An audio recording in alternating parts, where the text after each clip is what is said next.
This is Walter Bosley, author of the Secret Missions series, reading a chapter from the newest volume, Secret Missions 5, Veiled Destinies. Chapter 4, Unsung Mystery. In previous volumes of this series, I have discussed the Polish adventurer, soldier, author Jan Potocki. Though deserving of his own book, I could not yet again discuss the influence of this fascinating yet relatively obscure figure without telling more about the man himself. Born in the spring of 1761, Jan Potocki was a contemporary of Napoleon Bonaparte, and you could say he was very much a man of those times. Born of a noble lineage, Potocki was a captain of engineers in the Polish army. He also became a linguist, ethnologist, and an Egyptologist. Educated in Switzerland, at Geneva and Lausanne, Potocki's life of travels took him through Europe, Africa, and Asia. He would be the first of his countrymen to fly in a hot-air balloon.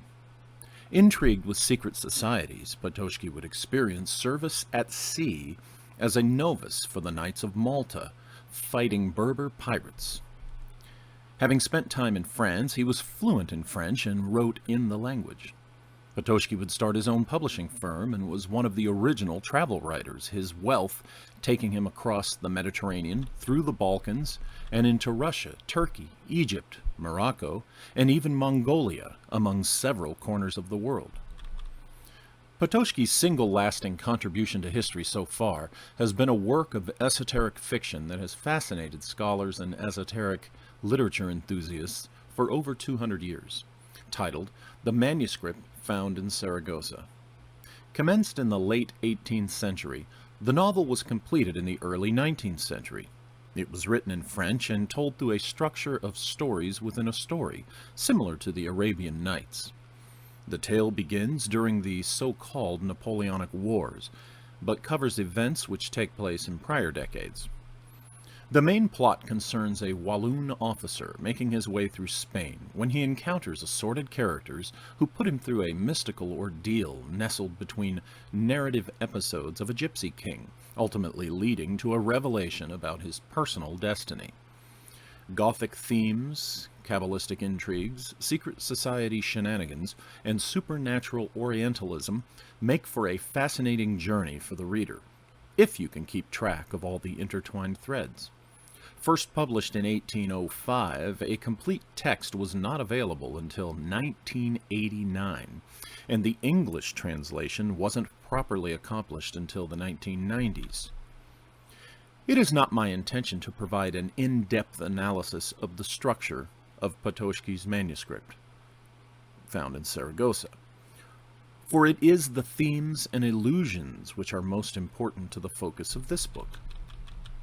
That the protagonist, Alphonse the Walloon, is being put through an initiation before his true family history and subsequent destiny will be revealed to him is the main point of the story. To what extent this plot reveals anything about the personal life of author Potocki is naturally of interest, but the more I learned about him, the more I began to wonder about whom else he might have been speaking. Does the story reveal anything about Napoleon Bonaparte? This is not an unreasonable question, for in the Esoteric Napoleon I explore clues and put forth the hypothesis that Napoleon's ancestry holds ancient secrets, and the man's obvious curiosity for the unknown and the arcane also resonate quite well with the hermetical aspects of Potocki's novel. Might Potocki have used Napoleon as the model for Alphonse? This question itself begs the question whether Potocki might have been personally acquainted on some level with Bonaparte. There is record of a Count Potocki having visited Napoleon sometime between 1801 to 1815, and Napoleon's affair with Maria Walewska was commenced via a ball hosted by Count Stanislaw Potocki, a relative of the author. This was likely the Count Potocki identified, but even so, with Jan Potocki's interests and pursuits, Napoleon had to have been some influence on his life. Jan Potocki was born into a powerful family, the first documented member dating to the early mid-12th century, though they were not officially recognized until the 15th century. They exist today as one of the wealthiest families in Polish aristocracy. Among the titles applied to members of this family is hetman, which is assigned to military commanders. Until 1776, Polish hetman enjoyed autonomy from the crown. The title was still used when referring to a commander or leader. One of the well-known Polish aristocrats to be titled hetman was Janus Radziwill, ancestor of a mid-20th century Prince Stash, who married a daughter descended from a Bonapartist family named Bouvier. Was hetman commensurate with Hidalgo de Sangre? Potocki was awarded by the Order of the White Eagle, the Order of St. Vladimir, and the Order of St. Stanislaus, which was a recognized order of knighthood until 1831. Interestingly, the Order of St. Vladimir bestowed hereditary rights of nobility until well after Potocki's death. He was awarded first-class status in both the Stanislaus and St. Vladimir orders, which, along with hereditary nobility rights, may suggest Hidalgo de Sangre's status of the Polish stripe. In our times, Grand Duchess Maria Vladimirovna bestows knighthood to recipients of the Order of St. Vladimir, though this and she are contested. But the question remains, does this suggest the Hidalgo de Sangre status for Jan Potocki? Ironically, it might not need to, for Potocki was identified as a novice with the Knights of Malta, specifically affiliated with their naval operations against the Berber pirates in the Mediterranean. Did he secure knighthood from the order? The record does not reflect it, but remember that following the persecution of their order, several Knights Templar were absorbed into the Maltese order. And with the Templar order officially disbanded and outlawed, they are believed to have gone underground, which suggests that Potocki could have been recruited into their ranks secretly or even under a cover identity. Having already demonstrated a knightly status via his family's hetman history and his own awards from 3 Polish orders, we can legitimately suggest that Potocki could very well indeed have been a Templar and therefore Hidalgo de Sangre in its original and truest sense, and there indeed was a Templar presence in Poland. In the late 12th century, Duke Henrik of Sandomierz invited a contingent of Knights Templar to Poland to defend Polish nobility against the Turks. There were also Templars in parts of western Poland, Templar control of the town of Sulicyn, and Templars established the chapel at Czworzany. But it is with Duke Henrik where we may find our connection between the Templar order and the Potockis, for the son of that first documented member of the family was Alexander Potocki, the governor of Sandomierz. That puts Templars and Potocki hetman in the same place at the same time, and with Jan's later association with the Knights of Malta, an inheritor of some Templar knights and assets, it is quite reasonable to suspect Hidalgo de Sangre's status for the author. Any one of his ancestors could have become a member of the Templari before he had the opportunity via his Malta adventure. Having demonstrated that Potocki could reasonably have been an undercover Templar knight, it makes his travels and exploits all the more interesting. Can we determine whether Potocki was on a private quest, seeking evidence of the forgotten civilization, and does his literary masterpiece reflect this? The easiest place to start is the last part of the question. Potocki sets up the main narrative in Spain, from which all the subplots project. From the work of E.M. Wyshaw, Atlantis in Spain, 1928, we have reason to consider Spain to be where surviving colonists from Atlantis, whatever it was, ended up after the alleged cataclysm which destroyed their mainland. The controversial Lady of Elche has been proposed by Wyshaw as evidence. More specifically, Potocki features the Sierra Morena mountain range, which has a history as the chosen hermitage of Juan Severino, a Lithuanian healer of sorts who lived there while in possession of a skull to which the Inquisition took offense.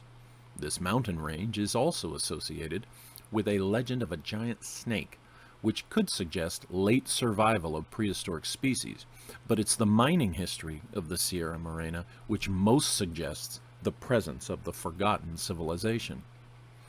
In the time of the Punic Wars, the range was known by the invading Carthaginians for its gold and silver mines. Potocki may very well have suspected the same as Waishaw and selected Spain as a setting for this reason. From the outset, we have this story set in various locations of Andalusia. I bring to the reader's attention that the original title of Waishaw's Atlantis in Spain was Atlantis in Andalusia. So already we have the hint of lost civilization presence in the background of Potocki's saga.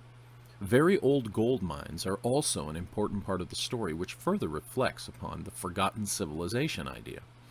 Potocki's novel features a Baedecan gold mine, and this dates back to the pre-Roman days. Waishaw's examination of proposed Atlantean colonies in Iberian Spain focuses on ancient mining in Niebla and the Rio Tinto. The Sierra Morena Mountains stretch through the heart of both Waishaw's proposed Atlantean mining colony and is, as already discussed, the mountain range featured in Potocki's novel. Certainly Potocki knew something of this Atlantean tradition in the region of which Waishaw writes, for she specifically discusses the tradition of Atlantis in folk memory of the region, dating back to the time of Columbus, and he used this folk memory in his appeal to recruit sailors from the region. There is also Potocki's service against Berber pirates as one potential source of his knowledge of ancient times. Waishaw devotes a fair portion of her hypothesis to the role of Berbers in the interaction with her proposed Atlantean colony in Iberian Spain. As a soldier of the Knights of Malta, is it unreasonable to suggest that Potocki, a student of history, might have learned something more of this Atlantean colony of Iberia from this order of knights? Surely their scholars would have a grasp on any Atlantis-Berber association, especially after the Fourth Crusade. I say that any knowledge of Atlantean presence in Spain on Potocki's part is implied through the setting of his saga and in the ancient family mining element of his work. In this Iberian Atlantis colony is not where Potocki's interest in the forgotten civilization ends. Recall Richard Francis Burton's mysterious missing months in South American jungles, in particular the curious similarity between key portions of Camoenge's Os Luciatus and Manuscript 512, that most interesting document of 1753 which purports to relate the actual discovery of a lost city abandoned by a forgotten civilization. In the poet Camoenge's epic verse is featured the Portuguese national hero Pacheco, who also appears in Potocki's Manuscript Found in Saragossa. It makes no sense for Potocki to not have been familiar with Os Luciatus, and therefore also the details of the portion pertaining to what Vasco da Gama is shown of the lost city, so resonant with that in Manuscript 512. Yes, Pacheco was an historic figure in Portugal, and one didn't need to have read Camoens to be aware of him, but Potocki was a man who shared interests with Burton, if not an era, and they were both students of Kabbalist Abraham Abulafia. This is reflected in the character of Pedro de Uzeda, the Kabbalist in Potocki's work. There is another curious possibility in Potocki's novel of a link to either Napoleon or Arcadia, or even both, in the character of one of the Moro brothers, who reveals the protagonist's inherited wealth to him in the end of the story. Called Moro, this character reveals more of these secrets of the caves, so-called, owned by the family, and also tells Alphonse of an uncle in the Indies, meaning either India or East Asia, who died and left him nothing.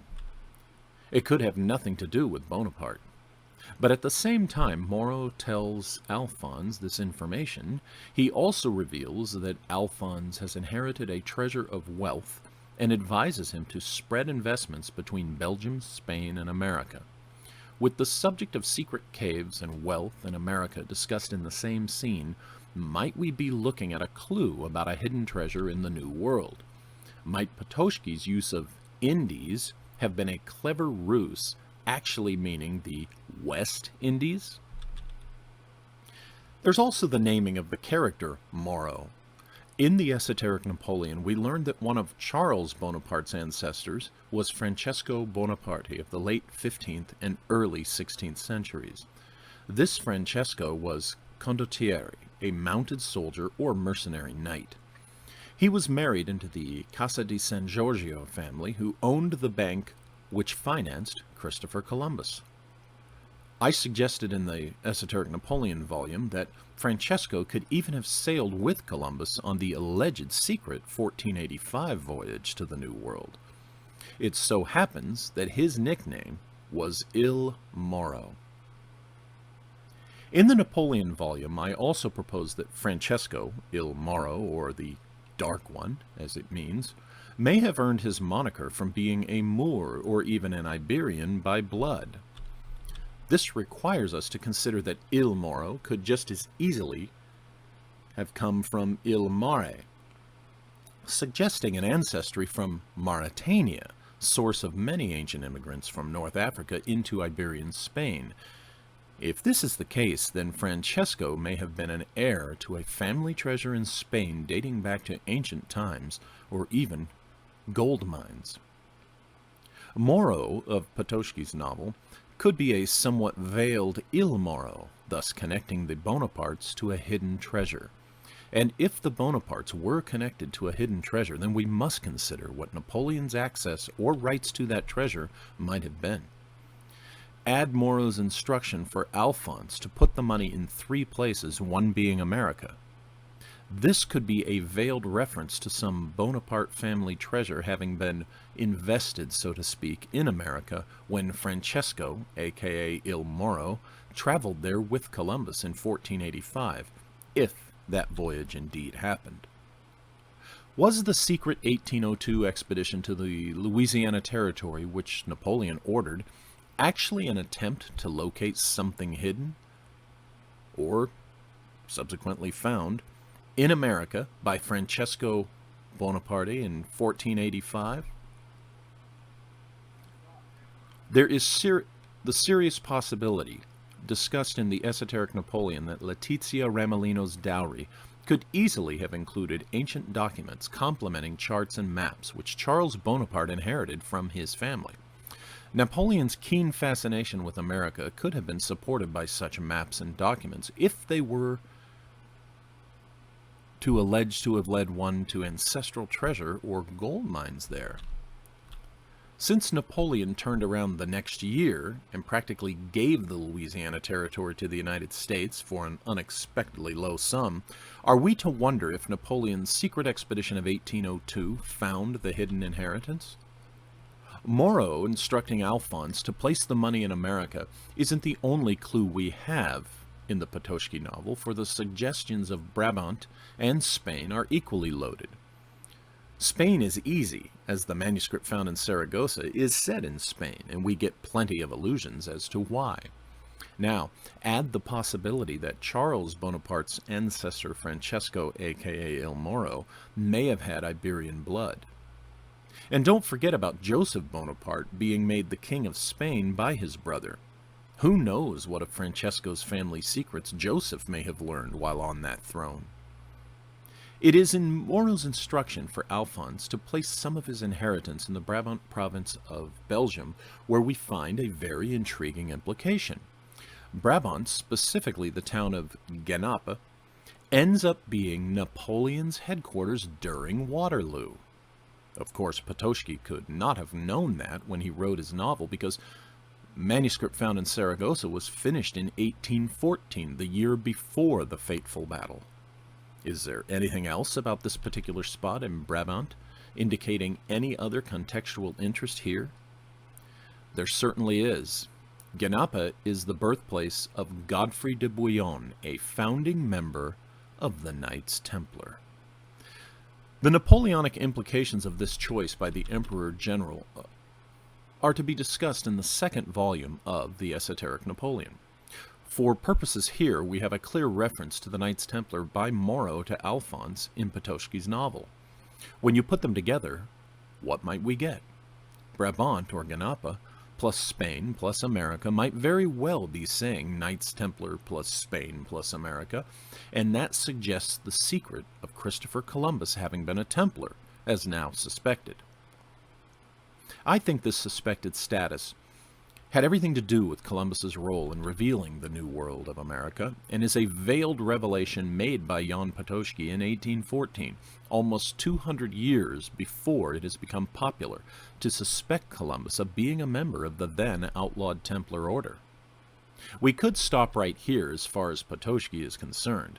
However, there is so much more about the man and his amazing novel that I will continue my pursuit to learn as much as I can about Potocki and his secrets.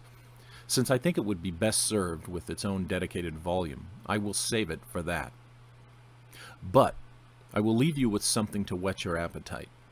Jan Potocki committed suicide at the age of 54 in December of 1815.